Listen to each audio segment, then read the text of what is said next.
Welcome to another Bible study from the Spring Hill Church of Christ meeting at 405 Butler Street in Spring Hill, Louisiana.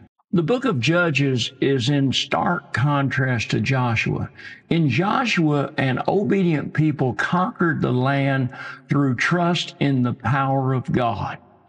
In Judges, a disobedient and idolatrous people are repeatedly oppressed by their enemies, 7 times to be exact. In Hebrew, Shephatim means judges. The word may not only carry the idea of maintaining justice and settling disputes, but can also have the meaning of liberation and deliverer.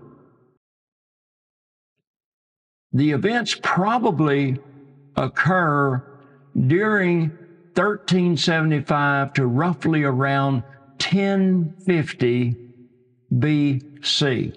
As you can see on this chart, we have fixed a date of 350 BC for the judgeship to begin of Othniel, the first judge, and we'll get into that as we study. And I thank Steve Rudd from the Bible.ca chronology for this use of this particular. Here is a judge's overview that might help in this study.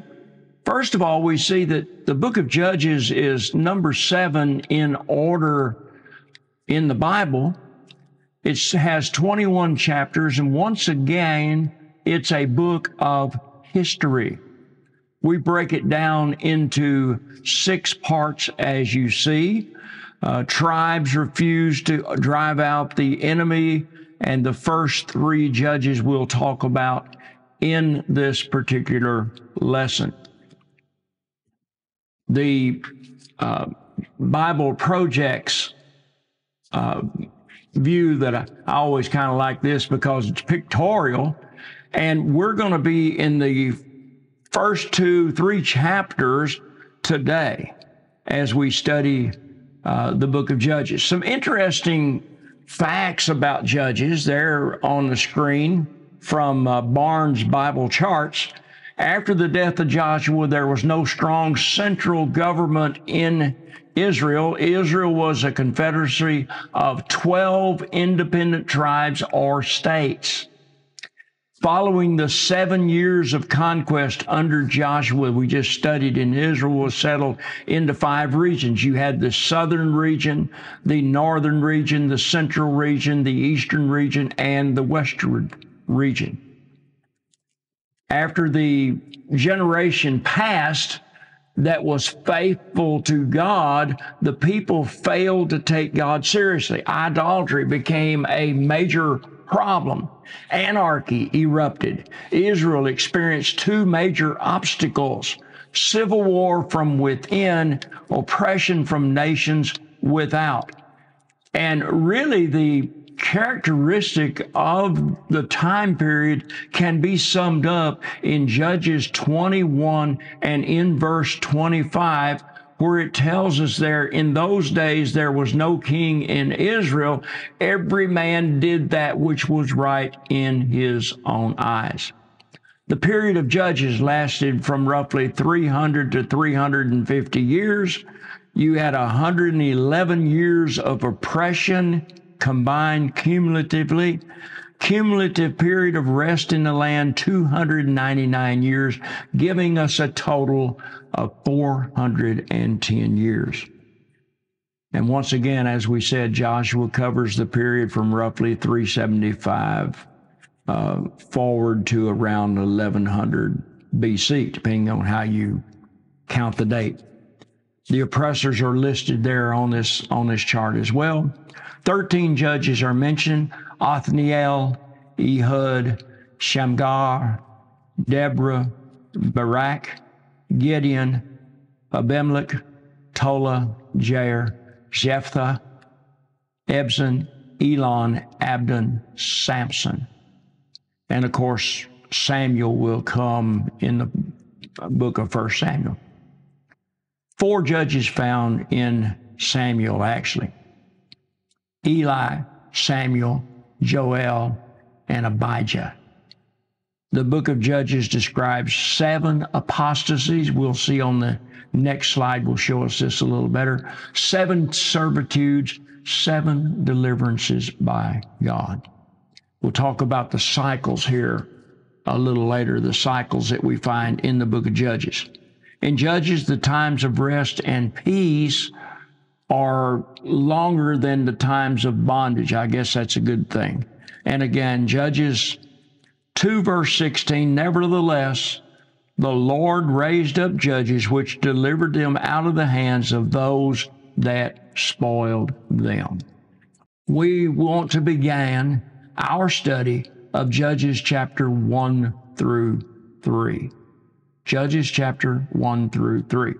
We have the first part as we began to put together an outline, the deterioration of Israel and failure to complete the conquest of Canaan.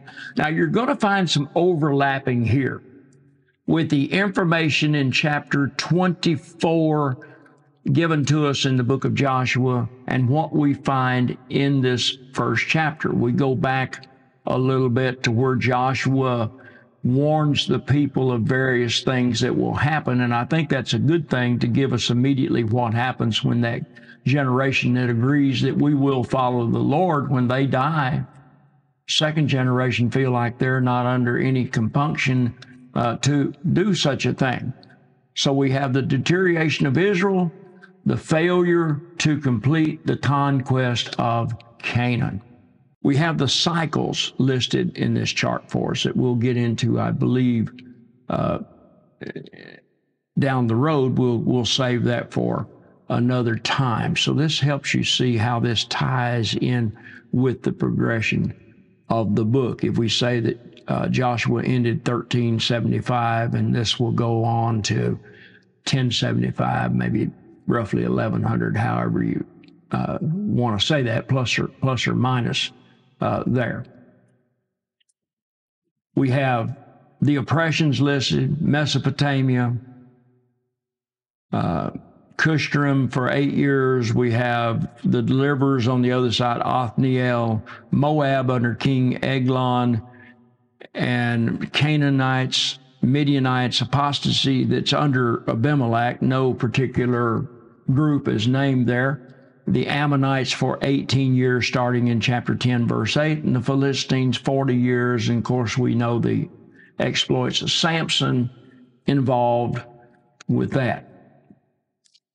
With that in mind, once again, looking at part 1, the failure, and we want to notice the failure of Judah, all of Israel. So we start out with Judah. Of course, that's where Christ comes through. So it begins reading here in Judges 1, verse 1, after the death of Joshua, the people of Israel inquired of the Lord. It says there, who shall go up first for us against the Canaanites to fight against them? The Lord said, Judah shall go up. Behold, I have given the land into his hands.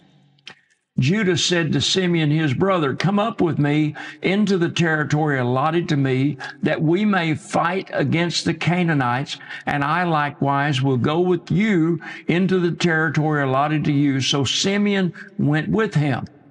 Then Judah went up, and the Lord gave the Canaanites and the Perizzites into their hands, and they defeated 10,000 of them at Bezek. They found Adonai-Bezek at Bezek and fought against him and defeated the Canaanites and the Perizzites.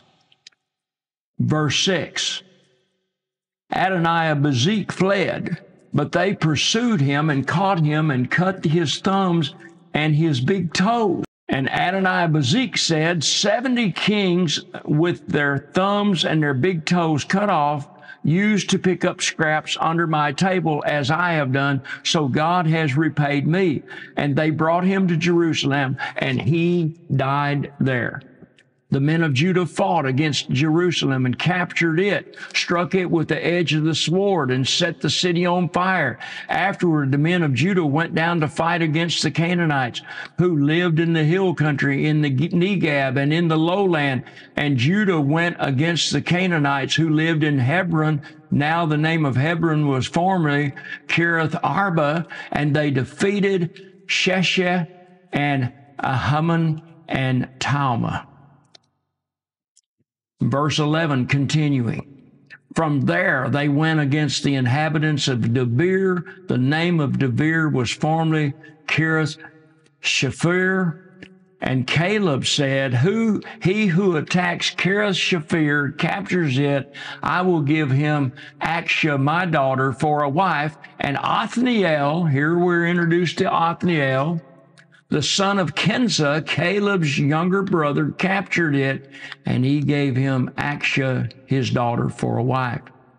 When she came to him, she urged him to ask her father for a field, and she dismounted from her donkey. And Caleb said to her, What do you want? And she said, Give me a blessing, since you have set me in the land of the Negeb. Give me also springs of water. And Caleb gave her the upward springs and the lower springs. Now we have the Canaanites talked about here. Moses' father, they were descendants of Jethro, who was Moses' father-in-law. They went up with the people of Judah from the city of the palms into the wilderness of Judah, which lies in the Negeb near Ardab, and they went and settled with the people. And Judah with Simeon, his brother, and they defeated the Canaanites who inhabited Zephath and devoted it to destruction. That is complete annihilation. So the name of the city was Harmah. Judah also captured Gaza with its territory. We hear a lot about Gaza today. Ashkelon, of course, that's where the Philistines are going to be a little later, with its territory. Akron with its territory. And the Lord was with Judah, and he took possession of the hill country, but he could not drive out the inhabitants of the plain, because they had chariots of iron. Hebron was given to Caleb, as Moses had said, and he drove out from it the 3 sons of Anak. We'll talk about Anak a little bit later there. And so that's what we're coming up on next, the failure of Benjamin. We will see that in verse 21. Verse 21 says, But the people of Benjamin did not drive out the Jebusites. Now, they're going to come in play with David, because Jerusalem is going to be the city of David eventually. But, of course, that's getting way ahead in history at this point. Right now, a nation of people called the Jebusites live there, so that's how we get the idea that Jerusalem had been a Jebusite city. They had lived with the people of Benjamin, it says, to this day, to the writing of the book of Judges we're talking about there. The next thing we want to see is the failure of the tribes of Joseph. Now remember, the tribes of Joseph are Ephraim and Manasseh. Ephraim, you want to call it that, Ephraim and Manasseh. You had a half tribe of Manasseh on the east side, a half tribe of Manasseh on the west side, and then Ephraim, of course, we know that is where Joshua was from. So here it reads, The house of Joseph also went up against Bethel, and the Lord was with them. And the house of Joseph scouted out Bethel. The name of the city was formerly Luz. And the spies saw a man coming out of the city, and they said to him, Please show us the way into the city, and we will deal kindly with you. And he showed them the way into the city, and they struck the city with the edge of the sword, but they let the man and all his family go.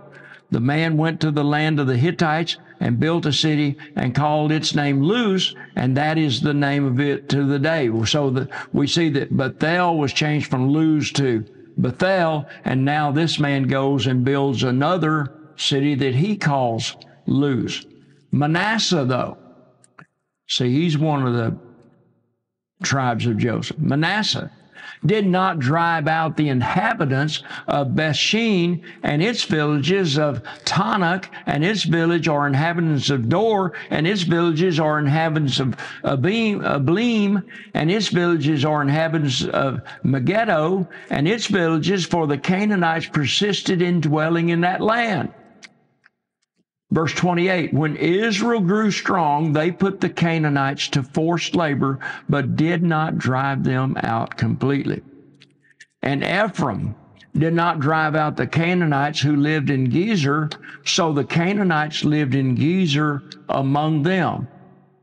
Now, once again, this is going to come back to harm them. Let's look at the failure of Zebulun, these various kings. We are seeing the failure of these various kings, the failure of Zebulun, verses 1 through 30. So here it is. Zebulun did not drive out the inhabitants of Kirtron or the inhabitants of Nahol, so the Canaanites lived among them, but became subject to forced labor. They were able to subdue them, although they did not drive them out. Continuing on, verse 31 and 32.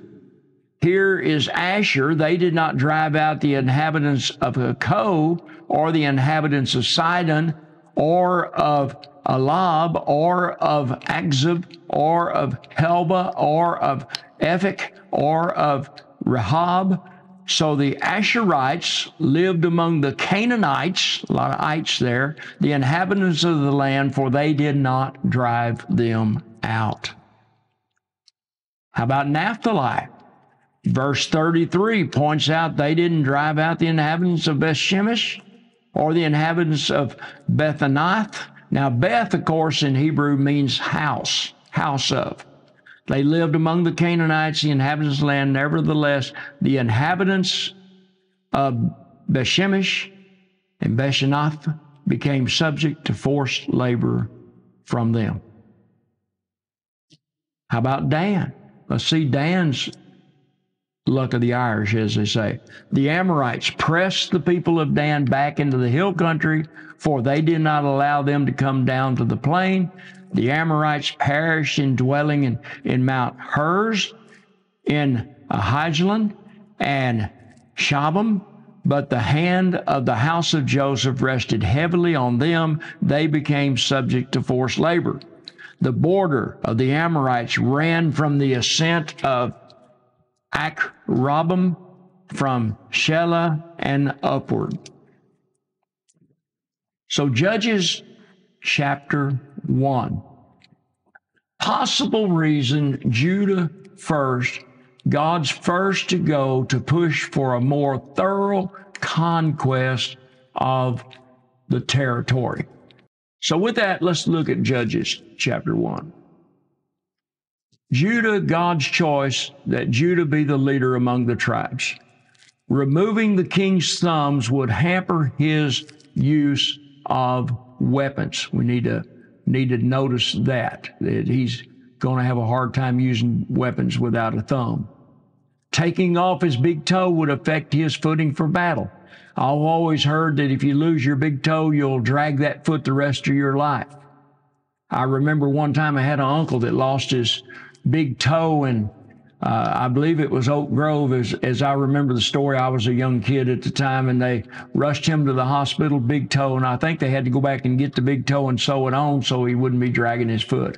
Or that's, as I remember, that may not be so. One of my relatives will write and tell me something more about that maybe. But anyway, verse 19, that's always good to think about, I guess. Judah, they could not drive them out. They had been promised by Joshua that they could conquer the lowland. If you look at Joshua chapter 17, there's where it says that the people of Joseph said, the hill country is not enough for us, yet all the Canaanites who dwell in the plains have chariots of iron, both those in Bethshean and its village and those in the valley of Jezreel, but the hill country shall be yours. For though it is forest, you shall clear it and possess it to the farthest borders, for you shall drive out the Canaanites, though they have chariots of iron, and though they are strong. With God's help, you're going to be able to do that. But of course, they should have remembered what God had told them in Joshua chapter 11, verses 4 through 9, how to take care of these, horses, that is to ham hock them, I guess you would call that, so that they would be worthless, and all they could do is put them down. So this reoccurring failure among the tribes to rise to full trust and obedience for victory by God's power. God permitted Israel's enemies to hold out as a test to display whether the people would obey. This is pointed out to us in Judges chapter 2, we'll get to in a minute, but here it is. It says, so the anger of the Lord was kindled against Israel, and he said, because this people have transgressed my covenant that I commanded their fathers and have not obeyed my voice, I will no longer drive out before them any of the nations that Joshua left when he died, in order to test Israel by them, whether they will take care to walk in the way of the Lord as their fathers did or not. That's why these nations were all left. Another factor involved keeping the wild animal count from rising too fast. Deuteronomy chapter 7, verse 22. The Lord your God will clear away these nations before you little by little. You may not make an end of them at once, lest the wild beasts grow too numerous for you. So there's another reason. And so we have the death of Joshua, 1383 BC. And we talked about the cutoff, and they could not drive them out. Verse 19 points out that fact. That we talked about the sons of Anak and the Amorites, they're forcing Dan back into the hill country. Chapter 2, the judgment of God we have for not completing the conquest. We have this as part of this outline, chapter 2, verse 1, all the way through chapter 3, verse 4. An angel is going to announce judgment, we find. We have verse 1, now the angel of the Lord went up from Gilgal to Bochim, and he said, I brought you up from Egypt and brought you into the land that I swore to give your fathers. I said, I will never break my covenant with you, and you shall make no covenant with the inhabitants of this land. You shall break down their altars. Here's what you're to do, but you have not obeyed my voice. What is this to you? What is this you have done? So now I say, I will not drive them out before you, but they shall become thorns in your sides, and their gods shall be a snare to you. As soon as the angel of the Lord spoke these words to all the people of Israel, the people lifted up their voices and wept, and they called the name of the Lord. They called the name of that place, rather, Bochim, and they sacrificed there to the Lord. Now, as we go back and we look at chapter 2, verse 6, let's notice chapter 2 and in verse 6. When Joshua dismissed the people of Israel went to his inheritance. Now, this is before Joshua died. We're getting a rehearsal of this. The people served the Lord. Now, this is the same thing we learned in Joshua chapter 24. The people served the Lord all the days of Joshua, all the days of the elders who outlived Joshua, who had seen all the great work that the Lord had done for Israel. Joshua, the son of Nun, the servant of the Lord, died at the age of 110 years old. We learn about his burial again. We learned this again in Joshua, within the boundaries of his inheritance in Timnath-Heres, in the hill country of Ephraim, north of the mountain of God. And all the generations also were gathered to their fathers. And there arose another generation. Now, this is the third from the time they go into the wilderness, when they're trying to go into the promised land out of Egypt. Third generation now. Arose after them who did not know the Lord or the work that he had done for Israel. They hadn't seen it firsthand. And now the judgment of God is going to be described in chapter 2. And let's look at verses 1 through 19, what we have described there. And the people of Israel did what was evil in the sight of the Lord and served the Baals. They abandoned the Lord, the God of their fathers, who had brought them out of the land of Egypt. They went after other gods from among the gods of the people who were around them and bowed down to them, and they provoked the Lord to anger. They abandoned the Lord and served the Baals and the Ashtaroth. The Ashtaroth. Now, some have said that the Ashtaroth was a female god, and most of your commentaries will say that's what that is. Verse 14, the anger of the Lord was kindled against Israel, and he gave them over to plunderers, who plundered them. He sold them into the hands of their surrounding enemies, so that they could no longer withstand their enemies. Whenever they marched out, the hand of the Lord was against them for harm, and as the Lord had warned, and as the Lord had sworn to them, they were in terrible distress. They're in distress. They're at a low. Sometime when our children, when we find people leaving the Lord, we say, well, when they hit rock bottom, then they'll call on the name of the Lord. I don't know sometime if they ever hit rock bottom. They get so used to it. But anyway, that's what we have here. We have people hitting rock bottom. What happens? Well, when that happens, they're going to call on the name of the Lord. Then we find in verse 16 that the Lord begins to raise up judges. Here it is. Then the Lord raises up judges who saved them out of the hand of those who plundered them, yet they did not listen to their judges. They whored after other gods, bowed down to them. They soon turned aside from the way in which their fathers had walked, who had obeyed the commandments of the Lord, and they did not do so. And this is kind of a capsule summary of what we're going to find happens in the rest of the book. We'll talk about that cycle, and I'll show you that cycle. But here's a description of it. What happens?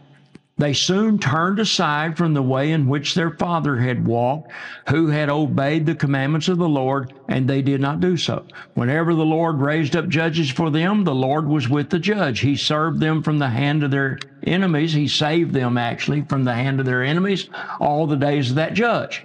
For the Lord was moved to pity by their groaning because of those who afflicted and oppressed them. But whenever the judge died, they turned back and were more corrupt than their fathers, going after other gods, serving them, bowing down to them. They did not drop any of their practices or their stubborn ways. So the next thing we find, looking at chapters 2, verse 20, chapter 3, verse 4, is the reason that God left the enemy there as a test. We've already talked about this. So let's begin to look at chapter 2, verse 20. In chapter 2, verse 20, we're given the reason that an enemy is left as a test. Reading verse 20. So the anger of the Lord was kindled against Israel, and he said, because this people have transgressed my covenant that I commanded their fathers, he says, what's he say here? I will no longer drive out before them any of the nations that Joshua left when he died, in order to test Israel by them, whether they will take care to walk in the way of the Lord as their father did or not. So the Lord left those nations, not driving them out quickly, and he did not give them into the hand of Joshua. Now, these are the nations we have. Here in chapter 3 we began. We have a list of the nations the Lord left to test Israel by them, that is, all in Israel who had not experienced all the wars of Canaan. It was only in order that the generations of the people of Israel might know war, to teach war to those who had not known it before. So then he lists the nations, the 5 lords of the Philistines, all the Canaanites, the Sidonians, he talks about here.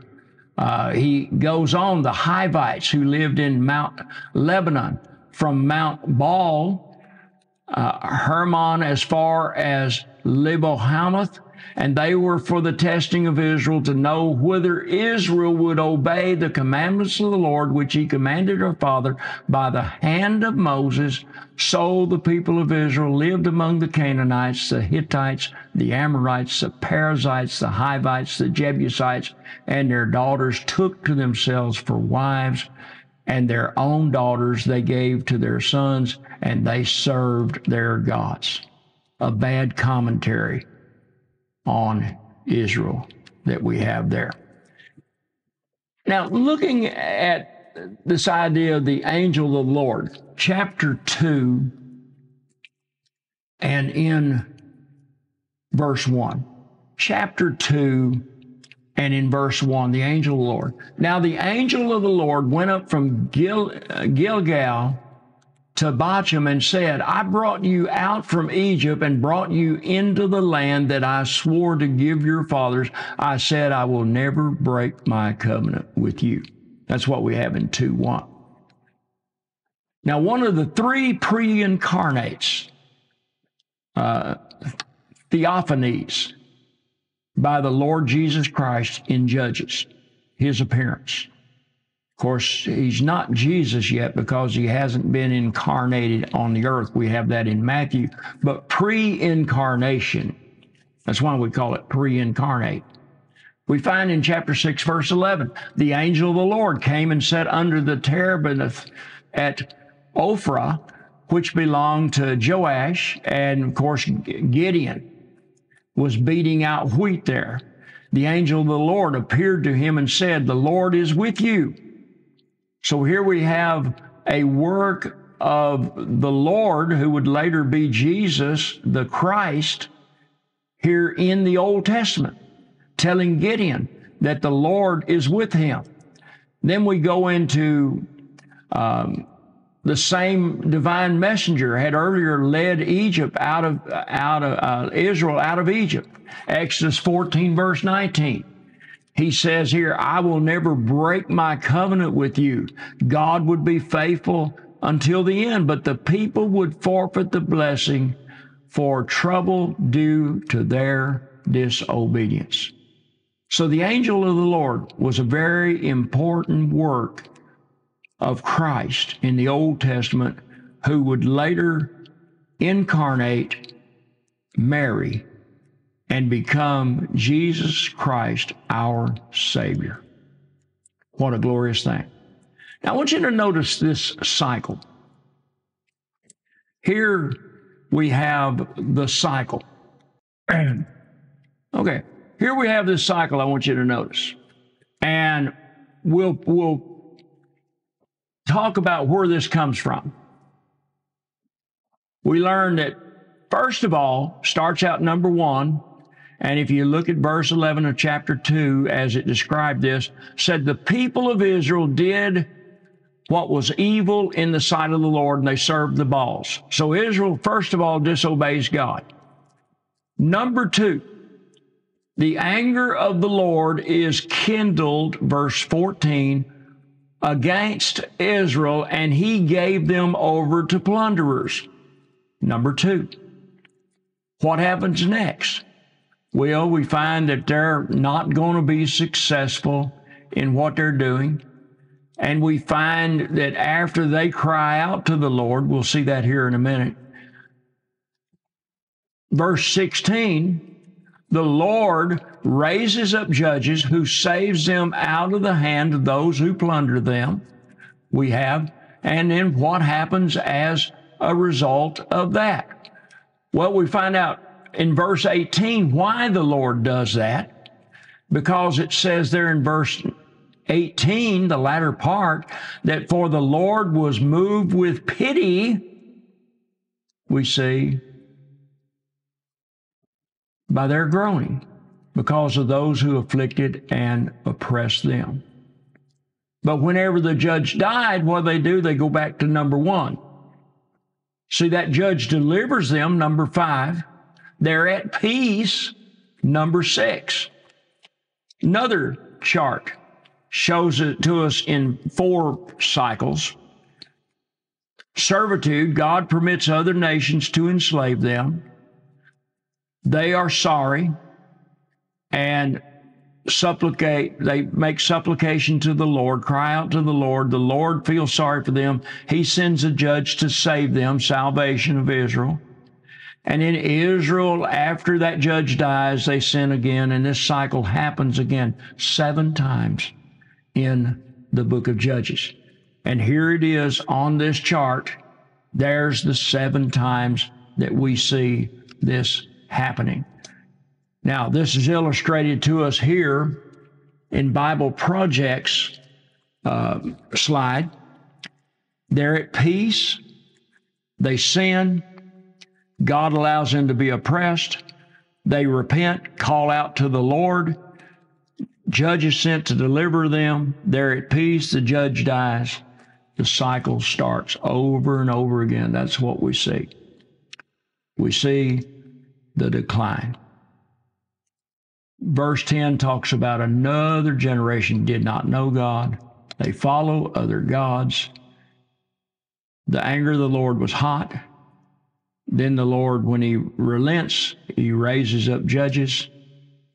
And here is a list of the judges that we're going to study about, starting with Othniel all the way to Samuel. We have other events. This is basically what's going to happen in the book of Judges. We see Samson's going to be the last judge in the book of Judges, but we're going to also have in 17:18 Micaiah's household and the migration of the Danites to their new country, the sin of the Benjamites and their punishment, the cutting up of the concubine, 19 through 21, and that's the way Judges is going to end. And of course, people are still going to do what's right in their own eyes, and then we're going to have the Judge Samuel, 1 Samuel 1 through chapter 12, verse 25, we'll be studying in our next lesson. Here laid out is a timeline, one I did by hand, starting Mesopotamia when they basically have oppressed Israel. And then we have the beginning of Othniel, the oppression of Moab, Ehud, Shamgar, Canaan. Then we have Deborah. Balak is in there with the exploits of Deborah, all the way down through. This is what we're going to see in the book of Judges, and we'll refer to that chart from time to time, as well as we will this one. This was from Manna Maps. Very good chart, probably better than I did with the black and white, but the same idea is shown to us with the dates down in the bottom, and then, of course, the later judges. The earlier judges and where they're from, where the oppression all comes from, Judges chapter 1 through 6 we'll notice. And here's a map of Israel showing us where all the judges are from, and we'll be referring to this map through our study from time to time. So there we have it. We're going to look at the deliverance of Israel during these 7 cycles. That would be part 2 of our outline. We've already started this from chapter 3, verse 5 through chapter 16, verse 31. And the southern campaign, Judge Othniel, and we have the people of Israel live among the Canaanites, the Hittites, the Amorites, the Perizzites, the Hivites, and the Jebusites. Their daughters they took to themselves for wives, and their own daughters they gave to their sons, and they served the Lord their God. The people of Israel did what was evil in the sight of the Lord. They forgot the Lord their God and served the Baals and the Asheroth, again, female gods. Therefore, the anger of the Lord was kindled against Israel, and he sold them into the hand of Cushan-Rishathaim, king of Mesopotamia, and the people of Israel served him 8 years. What happened in 8 years? Here's our cycle. The people are oppressed. They cry out to the Lord. The Lord hears their anguish. He can't bear to hear that. And so the Lord raises up a deliverer for the people of Israel who saves them, Othniel, the son of Kenaz, Caleb's younger brother. Spirit of the Lord is said to be upon him, and he judged Israel, and he went out to war, and the Lord gave this king of Mesopotamia into his hand, and his hand prevailed over this king, so the land had rest 40 years, and he dies. What do we have happen again? Verse 12 of chapter 3 gives us an idea. The people of Israel again did what was evil in the sight of the Lord. The Lord strengthened Eglon. He strengthens Eglon, the king of Moab, against Israel because they had done what was evil in the sight of the Lord. He gathered to himself the Amorites and the Amalekites and went and defeated Israel, and they took possession of the city of the palms. And the people of Israel served Eglon, how long? 18 years. What do once again? They cry out to the Lord. The Lord raises up for them a deliverer, Ehud, the son of Gera, the Benjamite, now notice this, always like this, a left-handed man. The people of Israel sent tribute by him to Eglon, the king of Moab. They have to pay tribute. So the Lord raises up Ehud. Now notice what Ehud does. I always like this story. Eglon, we learn, is a very fat man, verse 17. Ehud made himself a sword, a two-edged, 18 inches a cubit in length.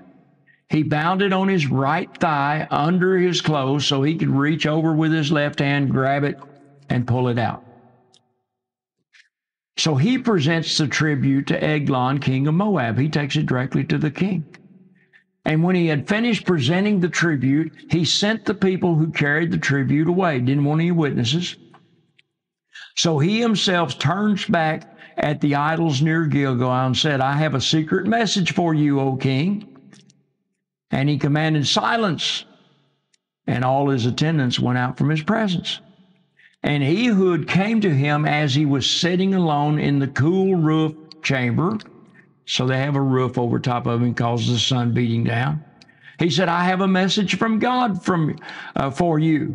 And so he arises from his seat, this king does. Ehud reached with his left hand, took the sword from his right thigh, thrust it into the belly. Now notice this. This is the funny part of the story. The hilt, the end of the sword, also went in after the blade, and the fat closed over the blade. And so he did not pull out the sword out of his belly, and the dung, that is his waste materials, out of his body came. Ehud went out into the porch, closed the doors of the roof chamber behind him, and locked them. The servants came. When they saw the doors of the roof chamber locked, they thought, surely he is relieving himself in the closet of the cool chamber. They waited until they were embarrassed. And when he had still did not come open the doors of the roof chamber, they took the key, opened it, and there lay their king dead on the floor. Ehud escaped while they were delayed. He passed beyond the idols, escaped to Serah, and when he arrived, he sounded the trumpet in the hill country of Ephraim, and then the people of Israel went down with him from the hill country, and he was their leader. And he said to them, follow after me, for the Lord has given your enemies, the Moabites, into your hand. So they went down after him, seized the fords of the Jordan against the Moabites, and did not allow anyone to pass. They killed at that time, notice this, verse 29, 10,000 of the Moabites, all strong, able-bodied men. Not a man escaped. So Moab was subdued that day under the hand of Israel. How long did Israel have rest? 8 years. What happens at the end of 8 years? Verse 31. After him was Shamgar, the son of Anath, who killed 600 of the Philistines with an ox goad, and he also saved Israel. Now, an ox goad was a prod. Remember, it said of Saul of Tarsus, the Lord asked him, why do you kick against the goad? That's what he's talking about. That kind of hoaxes the ox and it sticks him and causes him to go, kind of startles him. And he goes on down the road when he stumbles and stops and so forth. So that's what we see here. The nations left. We learned. We've already looked at all this. Selected history of this deliverance we looked at. Othniel, the Spirit of the Lord comes upon people. 3:20, Ehud, I have a message from you. And what happens? Then we have Shamgar. So there we have it. So in our next lesson in this study, we're going to look at Judges chapter 4 and in verse 8. So be with us in the study. With that, Bob's your uncle. Thanks for watching this lesson from our study of the book of Judges. This study is brought to you by the Spring Hill Church of Christ, meeting at 405 Butler Street in Spring Hill, Louisiana, on the motorway of Butler Street. We here at the Spring Hill Church of Christ want to help you in your growth in the knowledge of God's Word. Remember, we are in it for the likes and subs, so be sure to subscribe and like and tell your friends and neighbors. So in the meantime, in between time, we'll see you next time, and be sure you watch the 2 upcoming movies. With that, cheerio, mate, and Bob's your uncle.